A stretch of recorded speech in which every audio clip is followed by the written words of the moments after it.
Buenos días. Bueno, yo, junto con Jesús Bairán, os vamos a presentar un poco el trabajo que estamos haciendo de investigación en el Departamento de Ingeniería de la Construcción relativo al refuerzo de estructuras de hormigón armado con laminados de fibra de carbono. Hablaremos un poco de la introducción al refuerzo estructural y luego ya veremos exactamente qué trabajo estamos realizando en refuerzo a flexión, refuerzo a cortante y luego pues en confinamiento de pilares. Primero de todo, pues comentaros que el refuerzo estructural o el campo del refuerzo estructural en los últimos años ha sufrido un importante... Pues igual aquí. ¿Sí? Pues ya por si... ¿Dónde está?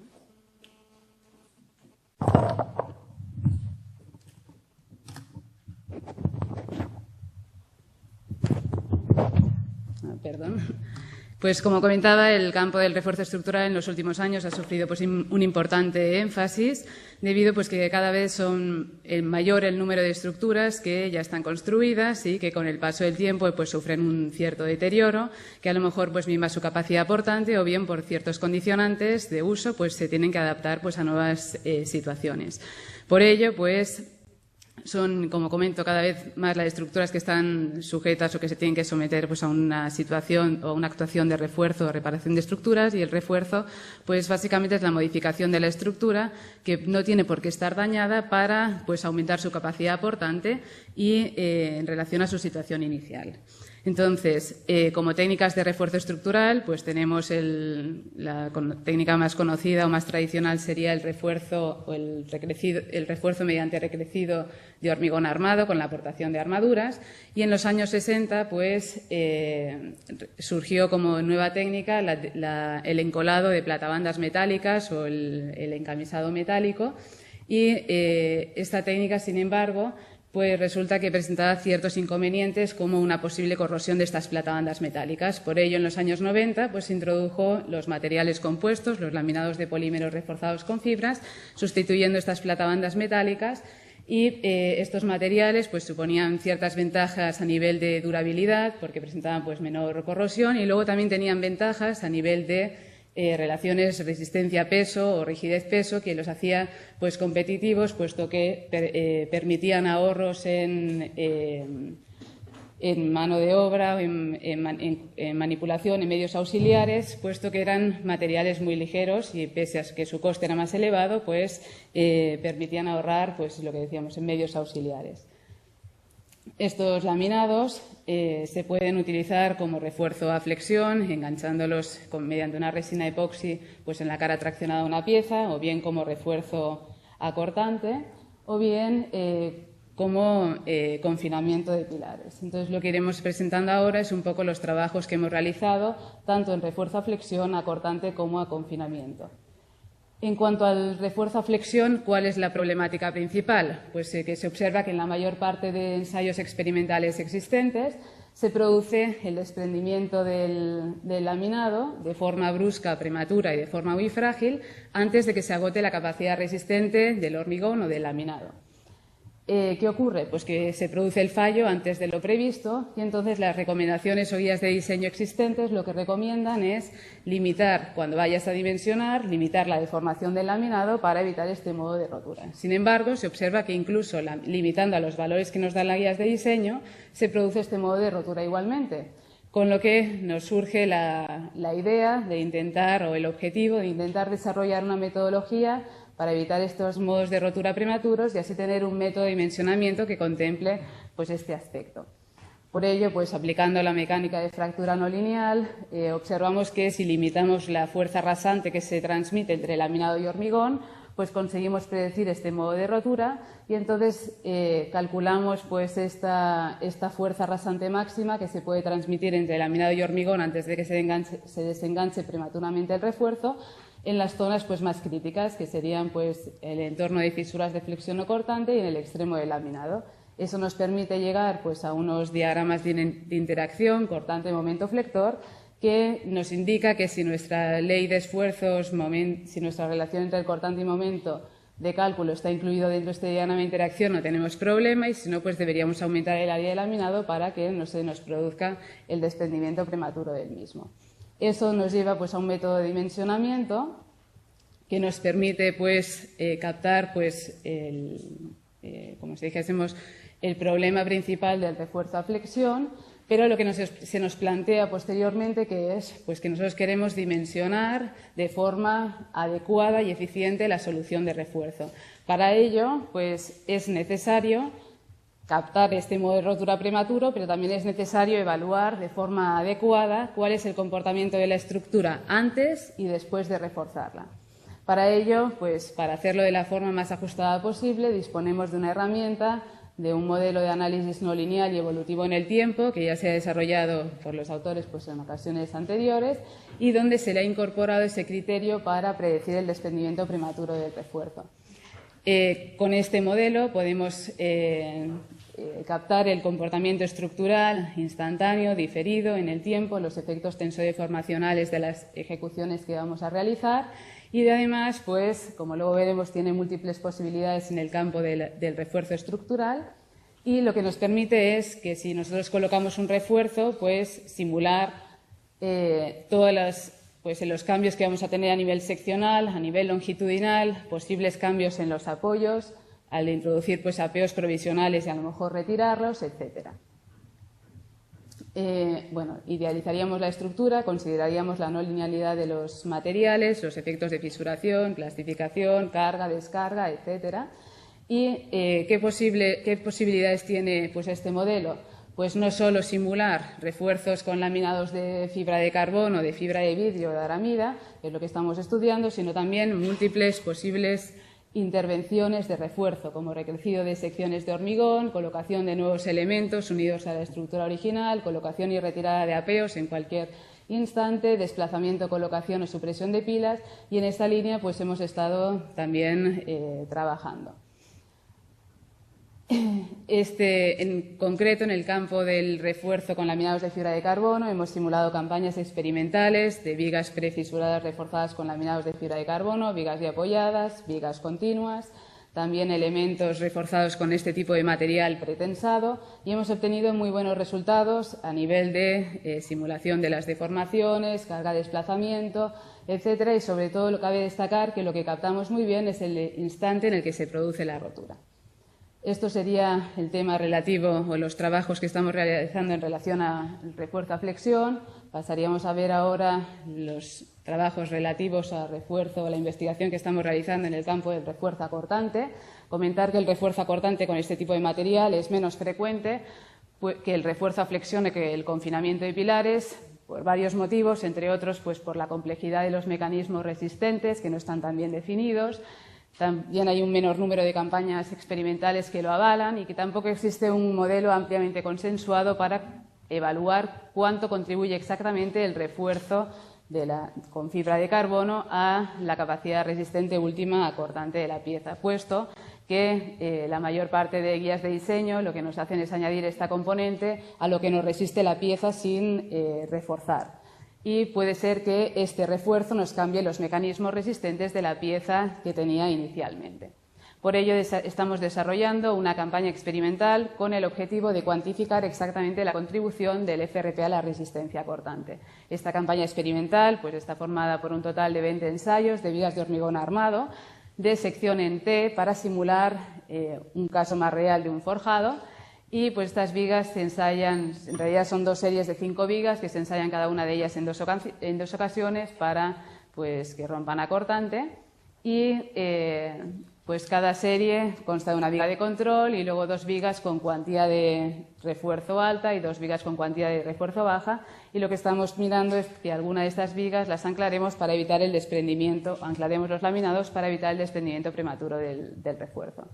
En cuanto a los resultados, algún resultado relevante relativo a las vigas de control, observamos pues, una gran contribución de la resistencia acortante del ala, puesto que la rotura pues, se produce en fisuras primero en el alma y la rotura no se produce hasta que no se forma esta fisura en el ala con una inclinación diferente a la del alma. El cortante último de esta viga de control fue de 300 kilonewtons, la predicción de la IH que no tiene en cuenta la contribución del ala sería de unos 200 kilonewtons. Así que vemos cuánto contribuye realmente el ala. Y en cuanto a la viga reforzada, pues veremos resultados de una de las vigas reforzadas. observamos pues, que se forman fisuras, ¿funciona el vídeo? Sí. Se forman fisuras en el alma a medida que va aumentando la pieza y entonces se empiezan a desenganchar de forma prematura los laminados de forma secuencial y no se produce la rotura hasta que no se produce la fisura en el ala.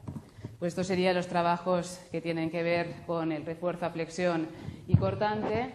Y a continuación, pues Jesús Bairán les explicará los trabajos que estamos realizando relativos a confinamiento de pilares.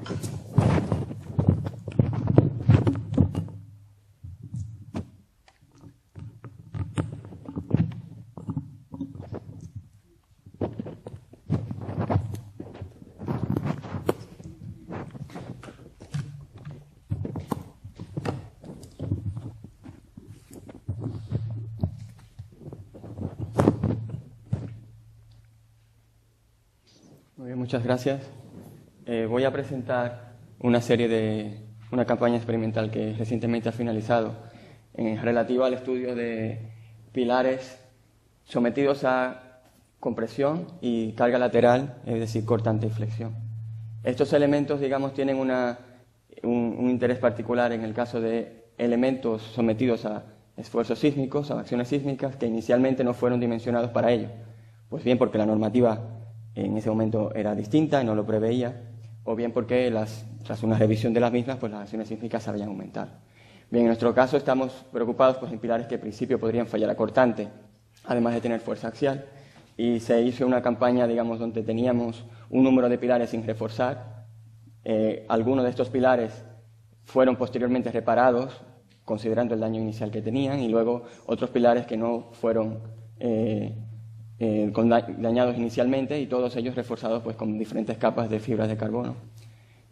Aquí solo representamos los pilares que han sido reforzados con fibra de carbono. Los 6 primeros son pilares de hormigón armado.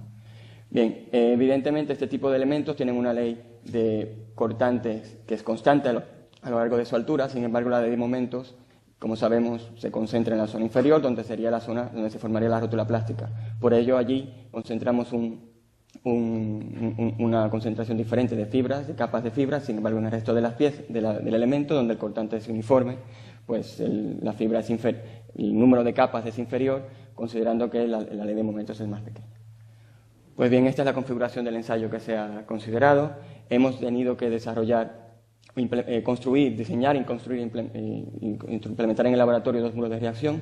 Uno que vemos aquí, el otro no estaría a la vista, estaría de este lado, donde colocamos 2 actuadores para producir carga cíclica en 2 direcciones.